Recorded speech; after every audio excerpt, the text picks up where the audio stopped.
ആകാശവാണി.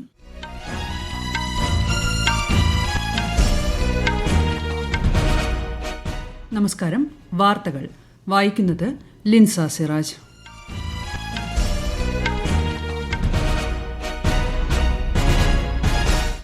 പ്രധാന വാർത്തകൾ. GST ബചത് ഉത്സവിന് നാളെ തുടക്കമെന്ന് പ്രധാനമന്ത്രി നരേന്ദ്രമോദി. പുതിയ GST പരിഷ്കരണങ്ങൾ രാജ്യത്തെ സാധാരണക്കാർക്ക് ഏറെ പ്രയോജനം ചെയ്യുന്നതാണെന്നും രാഷ്ട്രത്തെ അഭിസംബോധന ചെയ്യവേ പ്രധാനമന്ത്രി. രാജ്യത്ത് ആഭ്യന്തര ഉൽപ്പാദനം വർദ്ധിപ്പിക്കുന്നതിലൂടെയും തദ്ദേശീയമായി നിർമ്മിക്കുന്ന വസ്തുക്കൾ വാങ്ങുകയും വിൽക്കുകയും ചെയ്യുന്നതിലൂടെയും ആത്മനിർഭർ ഭാരതം എന്ന ലക്ഷ്യം സാക്ഷാത്കരിക്കാനാകുമെന്ന് പ്രധാനമന്ത്രി. പ്രധാനമന്ത്രി നരേന്ദ്രമോദി നാളെ അരുണാചൽ പ്രദേശും ത്രിപുരയും സന്ദർശിക്കും.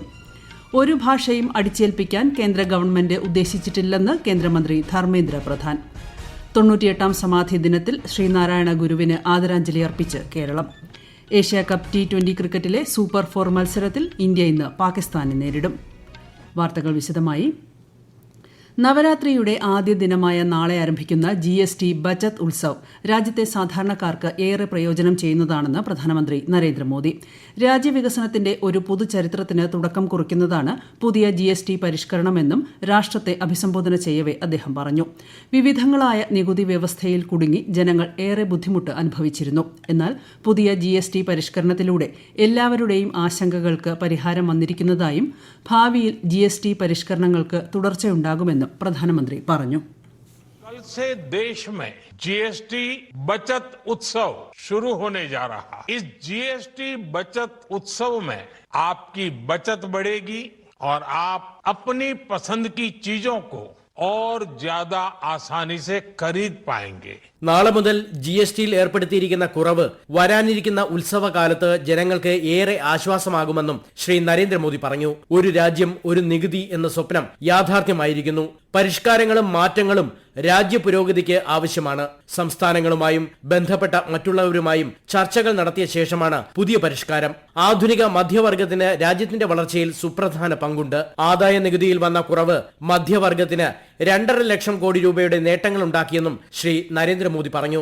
हमारे देश के गरीब, मध्यम वर्गीय लोग, न्यू मिडिल क्लास, युवा, किसान, महिलाएं, दुकानदार, व्यापारी, उद्यमी सभी को ये बचत उत्सव का बहुत फायदा होगा. കഴിഞ്ഞ 11 വർഷങ്ങൾക്കുള്ളിൽ രാജ്യത്ത് 25 കോടി ജനത ദാരിദ്ര്യത്തിൽ നിന്ന് മുക്തി നേടി. നാഗരിക് ദേവോ ഭവ എന്നതാണ് GST പരിഷ്കാരത്തിന്റെ ആപ്തവാക്യം. നമ്മുടെ നാട്ടിൽ ഉൽപ്പാദിപ്പിക്കുന്ന മെയ്ഡ് ഇൻ ഇന്ത്യ വസ്തുക്കൾ വാങ്ങുകയും വിൽക്കുകയും ചെയ്യുന്നതിലായിരിക്കണം ഓരോ പൗരന്റെയും ഉത്തരവാദിത്വം. അതിലൂടെ രാജ്യത്തെ ഓരോ പ്രദേശവും വികസിക്കുകയും വികസിത ഭാരതം എന്ന സങ്കല്പം സാർത്ഥകമാകുകയും ചെയ്യുമെന്ന് പറഞ്ഞ പ്രധാനമന്ത്രി രാജ്യത്തെ എല്ലാ ജനങ്ങൾക്കും നവരാത്രി ആശംസകളും നേർന്നു. News desk, Akashvani.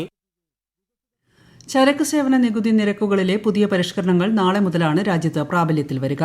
പുതിയ പരിഷ്കരണങ്ങൾ ഓട്ടോമൊബൈൽ മേഖലയിൽ വലിയ സ്വാധീനമാണ് ചെലുത്തുക. പുതുക്കിയ നിരക്ക് പ്രകാരം ഇരുചക്ര വാഹനങ്ങൾക്കും ചെറു കാറുകൾക്കുമുള്ള നികുതി 28 നിന്ന് 18% കുറഞ്ഞു. വലിയ കാറുകൾക്ക് 40% നികുതി ചുമത്തും. ഇതിനു പുറമെ വാഹനങ്ങളുടെ സെസ്സും ഒഴിവാക്കിയിട്ടുണ്ട്.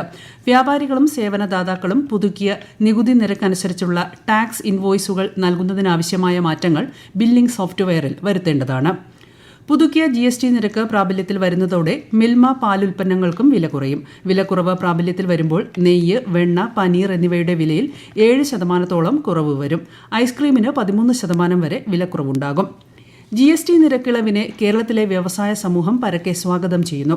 Confederation of Indian industry Kerala chapter chairman VKC Razak Akashvani വാർത്തകളോട്.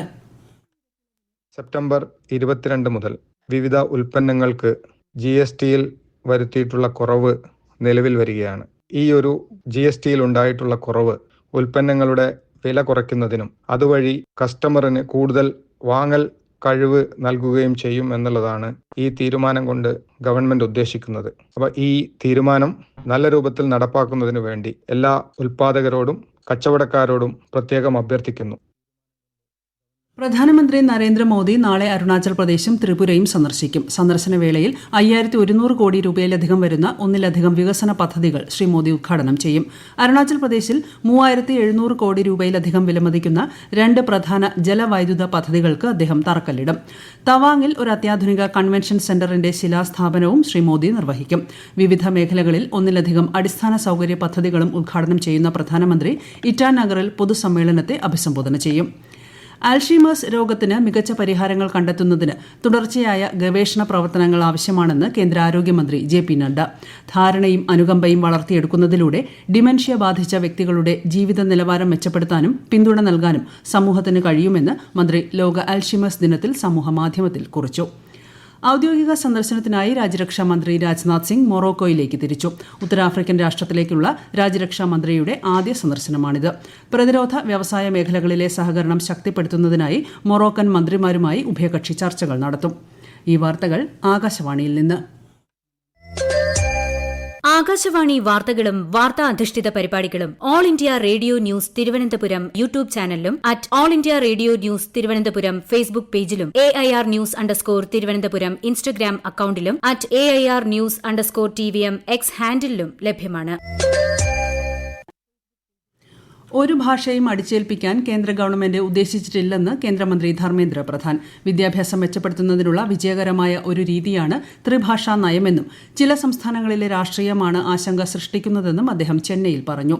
ഒരു വിദ്യാർത്ഥി മാതൃഭാഷയും അവർ ഇഷ്ടപ്പെടുന്ന മറ്റ് 2 ഭാഷകളും പഠിക്കേണ്ടതുണ്ടെന്നും മന്ത്രി അഭിപ്രായപ്പെട്ടു. പൊതുസേവനവും സദ്ഭരണവും മുഖമുദ്രയാക്കി കേന്ദ്ര സർക്കാർ കഴിഞ്ഞ 11 വർഷത്തിനിടെ നടപ്പാക്കിയ പ്രവർത്തനങ്ങളിൽ കർഷകർക്ക് സാമ്പത്തിക സുരക്ഷ ഉറപ്പുവരുത്തുന്നതിന് സ്വീകരിച്ച സുപ്രധാന നടപടികളെക്കുറിച്ചാണ് പ്രത്യേക പരമ്പരയായ സേവാ പർവിൽ ഇന്ന്.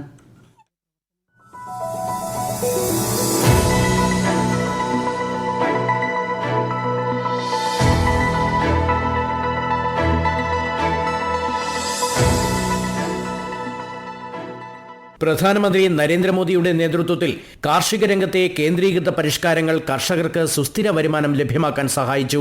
കാർഷിക മേഖലയുടെ ബജറ്റ് വിഹിതത്തിൽ ശ്രദ്ധേയമായ വർധന വരുത്തിയത് കർഷകരോടുള്ള പ്രതിജ്ഞാബദ്ധതയ്ക്ക് തെളിവാണ്. രാജ്യത്തിന്റെ വളർച്ചയുടെ കേന്ദ്രബിന്ദുവാണ് കർഷകരെന്ന് പ്രധാനമന്ത്രി പരാമർശിച്ചു. साथियों, हमारे लिए अपने किसानों का हित सर्वोच्च प्राथमिकता है. मेरे देश के किसानों के लिए, मेरे देश के मछुआरों के लिए, मेरे देश के पशुपालकों के लिए आज भारत तैयार. കാർഷിക മേഖലയ്ക്കുള്ള ബജറ്റ് വിഹിതം 2013-14 27,000 കോടി രൂപയിൽ നിന്ന് 1,37,000 കോടി രൂപയിലധികമായി വർദ്ധിപ്പിച്ചു.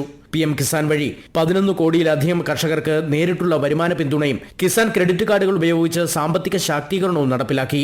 ഭക്ഷ്യസുരക്ഷയോടൊപ്പം കർഷക അഭിവൃദ്ധിയിലേക്കുള്ള ഇന്ത്യയുടെ യാത്ര അതിവേഗം പുരോഗമിക്കുകയാണ്.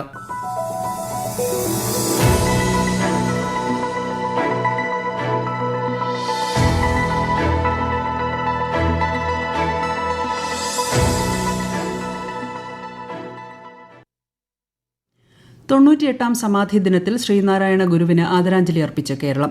വർക്കല ശിവഗിരി മഹാസമാധിയിലും ചെമ്പഴന്തി ഗുരുകുലത്തിലും അരുവിപ്പുറത്തും വിവിധ പരിപാടികൾ സംഘടിപ്പിച്ചു. സമാധി ദിനത്തിൽ ശ്രീനാരായണ ഗുരുവിന് ഗവർണർ രാജേന്ദ്ര വിശ്വനാഥ് ആർലേക്കർ, മുഖ്യമന്ത്രി പിണറായി വിജയൻ തുടങ്ങിയവർ ശ്രദ്ധാഞ്ജലി അർപ്പിച്ചു. ഏഷ്യാകപ്പ് T20 ക്രിക്കറ്റിലെ സൂപ്പർ 4 മത്സരത്തിൽ ഇന്ത്യ ഇന്ന് പാകിസ്ഥാനെ നേരിടും. ദുബായിൽ അന്താരാഷ്ട്ര സ്റ്റേഡിയത്തിൽ രാത്രി 8 മണിക്കാണ് മത്സരം. പ്രാഥമിക റൌണ്ടിൽ ഇരു ടീമുകളും ഏറ്റുമുട്ടിയപ്പോൾ ഇന്ത്യയ്ക്കായിരുന്നു വിജയം. സൂപ്പർ 4 ഘട്ടത്തിലെ ആദ്യ മത്സരത്തിൽ ഇന്നലെ ബംഗ്ലാദേശ് ശ്രീലങ്കയെ 4 വിക്കറ്റിന് പരാജയപ്പെടുത്തി. നവരാത്രി പൂജയ്ക്കായി പത്മനാഭപുരത്തുനിന്ന് തിരുവനന്തപുരത്തേക്കുള്ള നവരാത്രി വിഗ്രഹ ഘോഷയാത്രയ്ക്ക് സംസ്ഥാന അതിർത്തിയായ കളിയിക്കാവിളയിൽ ആചാരപരമായ സ്വീകരണം. Kerala governor Rajendra Arlekar, Parassala MLA CK Harindran, Travancore Devaswom board president advocate PS Prasanth എന്നിവർ ചേർന്ന് ഘോഷയാത്രയെ സംസ്ഥാനത്തേക്ക് സ്വീകരിച്ചു. നാളെ വൈകുന്നേരം വിഗ്രഹ ഘോഷയാത്ര തിരുവനന്തപുരം നഗരത്തിൽ എത്തിച്ചേരും. കേന്ദ്ര ഭവന നഗരകാര്യ മന്ത്രാലയവും ജലശക്തി മന്ത്രാലയവും ചേർന്ന് നടത്തുന്ന സ്വച്ഛതാ ഹി സേവ ക്യാമ്പയിന്റെയും മാലിന്യമുക്ത നവകേരളം പദ്ധതിയുടെയും ഭാഗമായ ജനകീയ ശുചീകരണ പരിപാടികൾക്ക് മുക്കം നഗരസഭയിൽ തുടക്കമായി. BP മൊയ്തീൻ പാർക്കിൽ നടന്ന ശുചീകരണം നഗരസഭാ ചെയർപേഴ്സൺ PT ബാബു ഉദ്ഘാടനം ചെയ്തു. പ്രധാന വാർത്തകൾ വീണ്ടും. GST ബജറ്റ് ഉത്സവിന് നാളെ തുടക്കമെന്ന് പ്രധാനമന്ത്രി നരേന്ദ്രമോദി. പുതിയ GST പരിഷ്കരണങ്ങൾ രാജ്യത്തെ സാധാരണക്കാർക്ക് ഏറെ പ്രയോജനം ചെയ്യുന്നതാണെന്നും രാഷ്ട്രത്തെ അഭിസംബോധന ചെയ്യവേ പ്രധാനമന്ത്രി രാജ്യത്ത് ആഭ്യന്തര ഉൽപ്പാദനം വർദ്ധിപ്പിക്കുന്നതിലൂടെയും തദ്ദേശീയമായി നിർമ്മിക്കുന്ന വസ്തുക്കൾ വാങ്ങുകയും വിൽക്കുകയും ചെയ്യുന്നതിലൂടെയും ആത്മനിർഭർ ഭാരതം എന്ന ലക്ഷ്യം സാക്ഷാത്കരിക്കാനാകുമെന്ന് പ്രധാനമന്ത്രി നരേന്ദ്രമോദി നാളെ അരുണാചൽ പ്രദേശും ത്രിപുരയും സന്ദർശിക്കും. ഒരു ഭാഷയും അടിച്ചേൽപ്പിക്കാൻ കേന്ദ്ര ഗവൺമെന്റ് ഉദ്ദേശിച്ചിട്ടില്ലെന്ന് കേന്ദ്രമന്ത്രി ധർമ്മേന്ദ്ര പ്രധാൻ. 98ാം സമാധി ദിനത്തിൽ ശ്രീനാരായണ ഗുരുവിന് ആദരാഞ്ജലി അർപ്പിച്ച് കേരളം. ഏഷ്യാകപ്പ് T20 ക്രിക്കറ്റിലെ സൂപ്പർ 4 മത്സരത്തിൽ ഇന്ത്യ ഇന്ന് പാകിസ്ഥാനെ നേരിടും. വാർത്തകൾ കഴിഞ്ഞു. അടുത്ത വാർത്താ പ്രക്ഷേപണം 8:35-ന്.